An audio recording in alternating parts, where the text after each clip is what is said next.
আসসালামু আলাইকুম সুপ্রিয় শিক্ষার্থীরা, তোমরা কেমন আছো? আমি ভালো আছি আলহামদুলিল্লাহ। আশা তোমরা বাসায় বসেই পড়াশোনা ঠিকভাবে করছো। আজকে আমি দশম শ্রেণীর বাংলাদেশ সরকারের অর্থ এবং ব্যাংক ব্যবস্থা নিয়ে তোমাদের সাথে আলোচনা করব।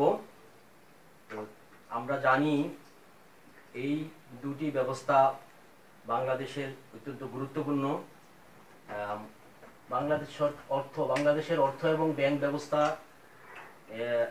পরিবর্তনের সাথে সাথে তাদের কার্যাবলীর পরিবর্তন হচ্ছে, কারণ আমাদের সরকার রাষ্ট্রের দেশ রক্ষা করা, জানমালের নিরাপত্তা করা, বিধান করা এবং রাষ্ট্রের বিভিন্ন ব্যয় বহন করার জন্য এই দুটি বিভাগ অত্যন্ত গুরুত্বপূর্ণ ভূমিকা পালন করছে এবং আমাদের অর্থনৈতিক উন্নয়নের ক্ষেত্রেও দিন দিন এই দুটি ব্যবস্থা কার্যকর ভূমিকা রাখছে।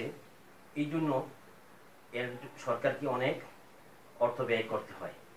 আমরা এই দুটি বিভাগ নিয়ে আলোচনা করার পূর্বেই প্রথমে সরকারি অর্থ কি এটি নিয়ে আলোচনা করব। তো আসি আমরা সরকারি অর্থ কি এর সংজ্ঞা নিয়ে আলোচনা করি। সরকারি অর্থ, সরকারি অর্থ এটিকে আমরা সাধারণভাবে বলতে পারি রাষ্ট্রের আয় এবং ব্যয় এর নীতি এবং পদ্ধতিকে বলা হয় সরকারি অর্থ। এই ক্ষেত্রে অধ্যাপক ডাল্টন একটি সংজ্ঞা দিয়েছেন এভাবে যে সরকারের আয় এবং ব্যয় এবং একটির সাথে অন্যটির সমন্বয় বিধানের কার্যাবলীর আলোচনাকে বলা হয় সরকারি অর্থ ব্যবস্থা। আমরা ডাল্টনের তথ্যটা ইচ্ছা করলে তোমরা লিখে নিতে পারো। ডাল্টনের সরকারি অর্থ কি? ডাল্টন বলেছেন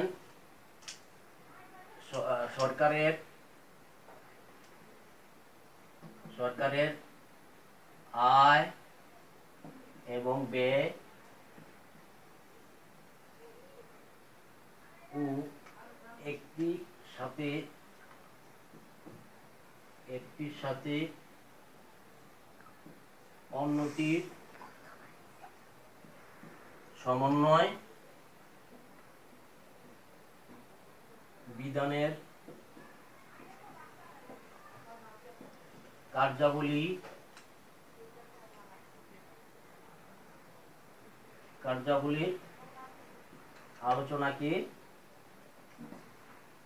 আলোচনাকে সরকারি অর্থ বলে।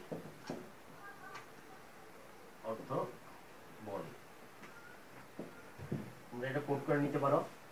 তাইলে আমরা পূর্বে বলেছি যে বাংলাদেশ সরকারের অর্থ এবং ব্যাংক ব্যবস্থার ক্ষেত্রে সরকারকে অনেক বিপুল পরিমাণ অর্থ ব্যয় করতে হয় এবং এই অর্থের সোর্স সরকার কর আরোপ করে এবং নতুন নতুন করের পরিধি বৃদ্ধি করে এই অর্থ সংগ্রহ করে, তারপরে কর বহির্ভূত আয় থেকেও এই ব্যবস্থাটি সংকলন করে।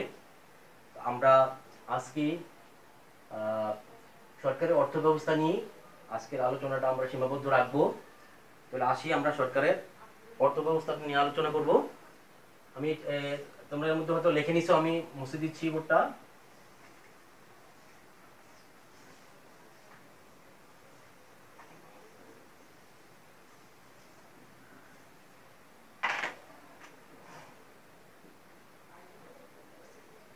সরকারের যেহেতু আমাদের আলোচনাটা হচ্ছে অর্থ ব্যবস্থা,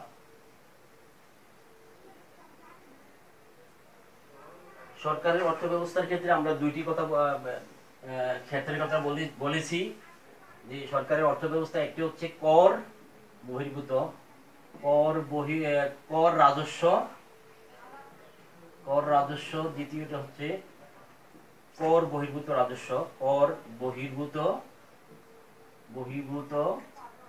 রাজস্ব। আমরা প্রথমে আসি কর রাজস্ব কাকে বলে। কর রাজস্ব বলতে আমরা বুঝি যে সরকার রাজস্ব কর থেকে যে রাজস্ব আদায় করে সেটাকে আমরা বলি কর রাজস্ব। আমরা এক্ষেত্রে যদি একটি উদাহরণ দিই তাহলে আমরা আয়করের উদাহরণ দিতে পারি। আয়কর এটা কর রাজস্ব থেকে আসে। আর কর বহির্ভূত রাজস্ব বলতে বোঝায় যে রাজস্ব আদায়ের ক্ষেত্রে করের বাহির থেকে সরকার যেখানে মানে অর্থ সংগ্রহ করে সেটাকে বলে কর বহির্ভূত রাজস্ব। সেই ক্ষেত্রে আমরা বলতে পারি ব্রিজ কালভার্ট থেকে আমরা বিভিন্ন টাকা সংগ্রহ করে থাকি, হ্যাঁ, চাঁদা হিসাবে। হ্যাঁ, এটাকে আমরা বলতে পারি কর বহির্ভূত রাজস্ব। তা আমরা সময় স্বল্পতার জন্য আজকে কর বহির্ভূত রাজস্ব নিয়ে আমরা আলোচনাটা সীমাবদ্ধ রাখবো। তাহলে আমরা আসি কর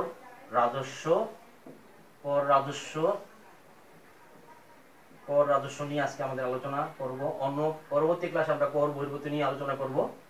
তো কর বহির্ভূত রাজস্ব আদায়ের ক্ষেত্রে আমি এটা বলেছি যে সরকারের রাজস্ব আদায়টা যেটা করের আয়তাভুক্ত থেকে যে রাজস্ব আদায় হয় সেটাকে বলে কর রাজস্ব।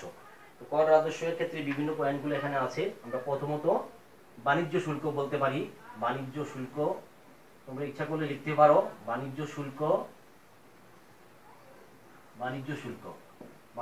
বলতে আমরা এটা বলতে পারি যে দেশের আমদানিকৃত এবং রপ্তানিকৃত দ্রব্যের উপরে যে কর বা শুল্ক ধার্য করা হয় সেটাকে বলে বাণিজ্য শুল্ক। তাহলে এখানে কি বলতে পারি আমরা? আমদানিকৃত এবং রপ্তানিকৃত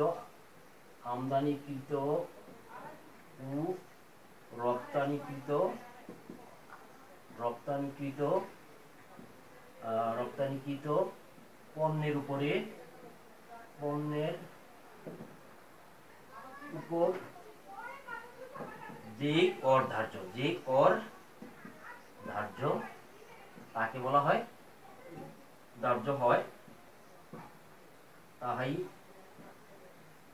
বাণিজ্য শুল্ক আমরা বলতে পারি।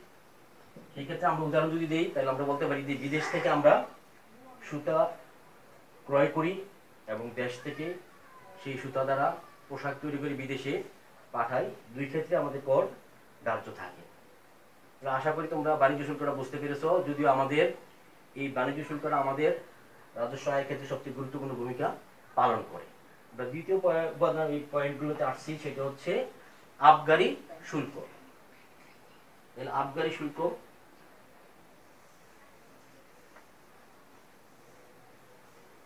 দ্বিতীয় পয়েন্টটা হচ্ছে আবগারি শুল্ক।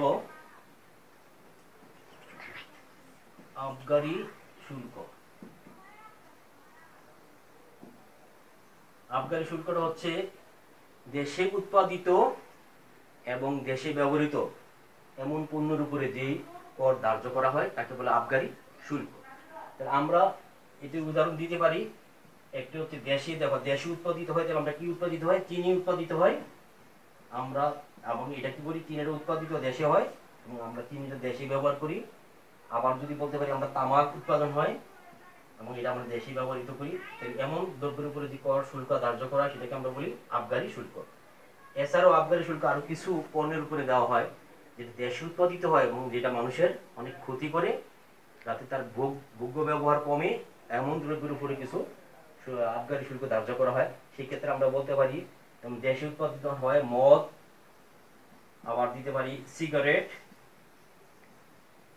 এরকম পণ্যগুলোর ক্ষেত্রেও যে আবগারি শুল্ক ধার্য করা হয়ে থাকে। তাহলে আমরা আশা করি তোমরা এটা বুঝতে পারছো। এরপরে আমি পরবর্তীতে আমরা যে ক্ষেত্রে আমরা ট্যাক্স শুল্ক পেয়ে থাকি সেই পয়েন্ট নিয়ে আলোচনা করছি। 3 নম্বরে আমরা আসতে পারি মূল্য সংযোজন কর। 3 নম্বরটা হচ্ছে আমাদের মূল্য সংযোজন কর। এটা কি সংক্ষিপ্তভাবে বলে ভ্যাট। ভ্যাট। আমরা যদি এটা একটু ব্রিফলি বলি তাহলে এভাবে হয় যে value added tax.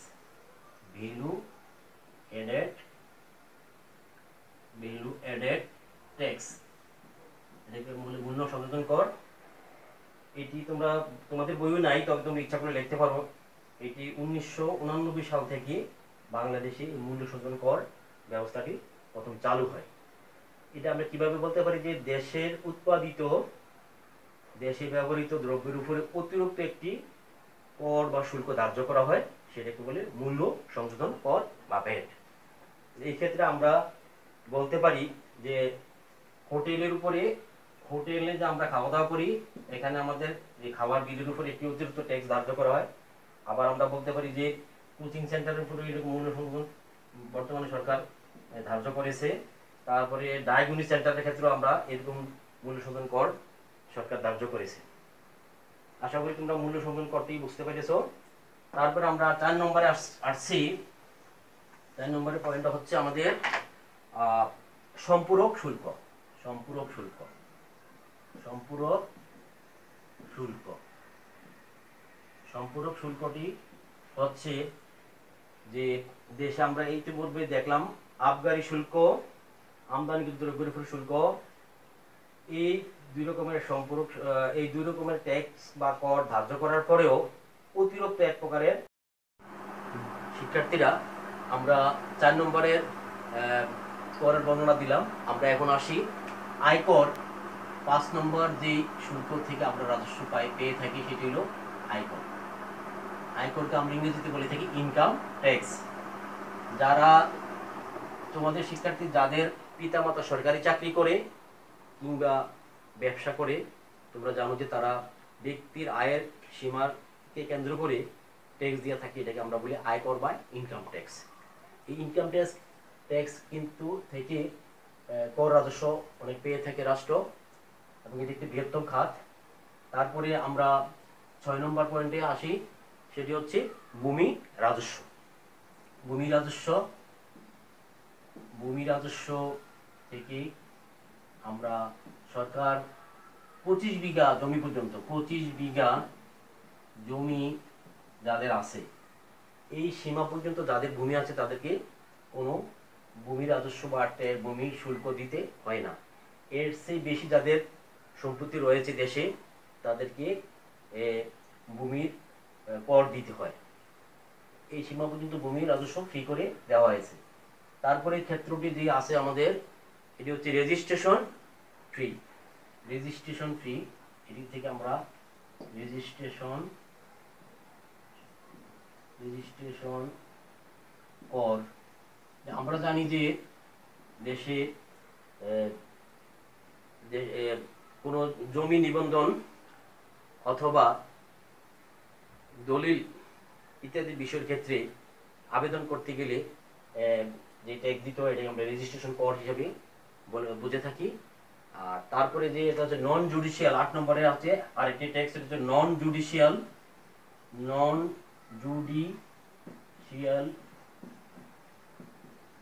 Judicial stamp থেকে একটি শুল্ক প্রদান করে থাকে। এটি হলো যে আমরা কোনো দলিল বা মামলার ক্ষেত্রে একটি স্ট্যাম্পের মাধ্যমে একটি আবেদনপত্র দিয়ে থাকি, এবং এই ক্ষেত্রে সরকার কিছু কর পেয়ে থাকে, এটাকে বলে নন জুডিশিয়াল স্ট্যাম্প। এ থেকেও সরকারের একটি রাজস্ব সংগ্রহ হয়। তারপরে হচ্ছে যানবাহনের ক্ষেত্রে কর, যানবাহন ট্যাক্স, যানবাহন কর। আমরা জানি যে আমাদের চলাচলের ক্ষেত্রে যে বিভিন্ন রকম বাহন আছে রাস্তায়, এবং ব্যক্তিগত পর্যায়ের মোটরসাইকেল বা ব্যক্তিগত গাড়ি, যে কোনো বড় ছোট গাড়ির ক্ষেত্রে কিন্তু এটি একটি কর ধার্য করা হয়ে থাকে, এটাকে যানবাহন কর বলা হয়। এ থেকেও সরকারের রাজস্ব আয় সংগ্রহ হয়। তারপরে হচ্ছে বিদ্যুতের ক্ষেত্রে একটি কর সরকার কিন্তু পেয়ে থাকে, এটাকে আমরা বলি বিদ্যুৎ কর।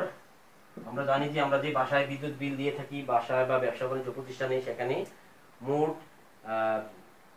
বিদ্যুতের বিলের পরে 15% একটি কর দিতে হয় সরকারকে, এটিকে বলি বিদ্যুৎ কর।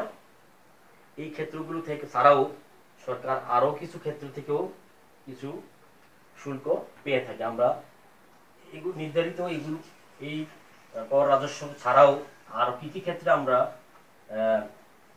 কর রাজস্ব পেয়ে থাকি সরকার, সেগুলো নিয়ে এখন আলোচনা করব।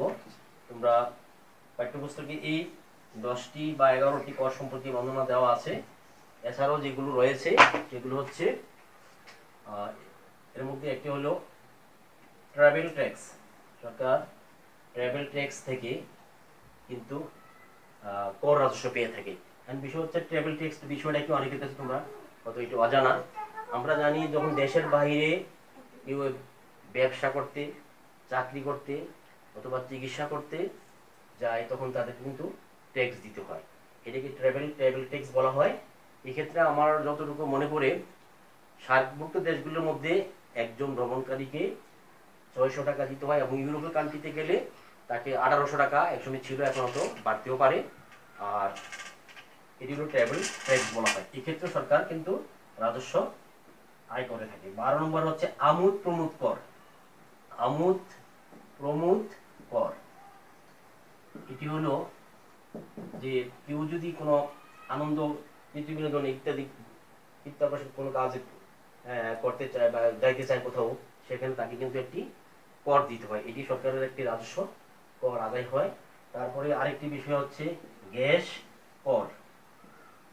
এগুলো হলো আমরা যে বিভিন্ন রকমের গ্যাসগুলো ব্যবহার করি আবাসিক হিসেবে অথবা বাণিজ্যিক হিসেবে, সেগুলোর ক্ষেত্রে সরকারকে একটি কর দিতে হয় গ্যাস করে ব্যবহার করার জন্য, সেটাকে বলা হয় গ্যাস কর।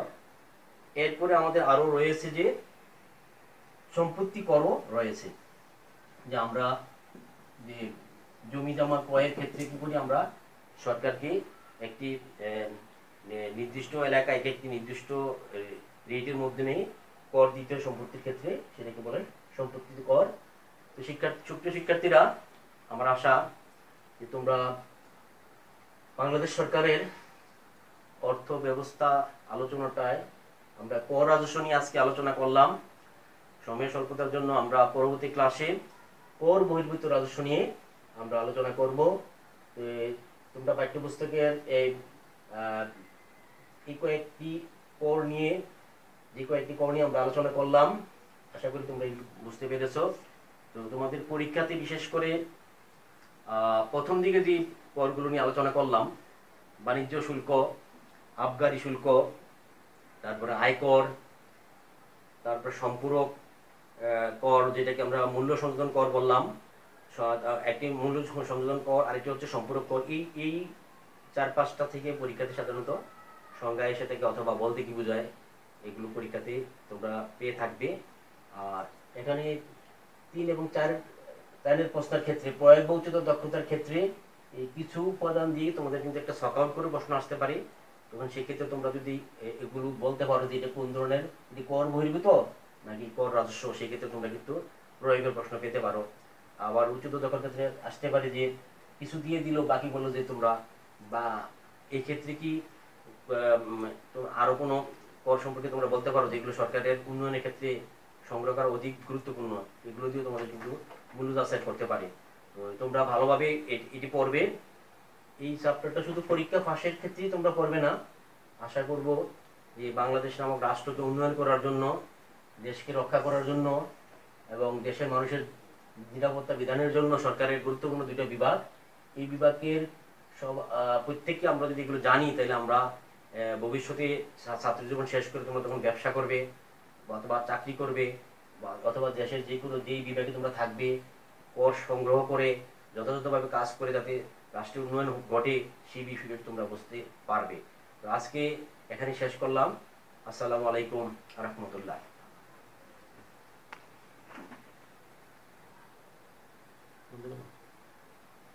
এটা বেশি ওইটা এটা বাইরে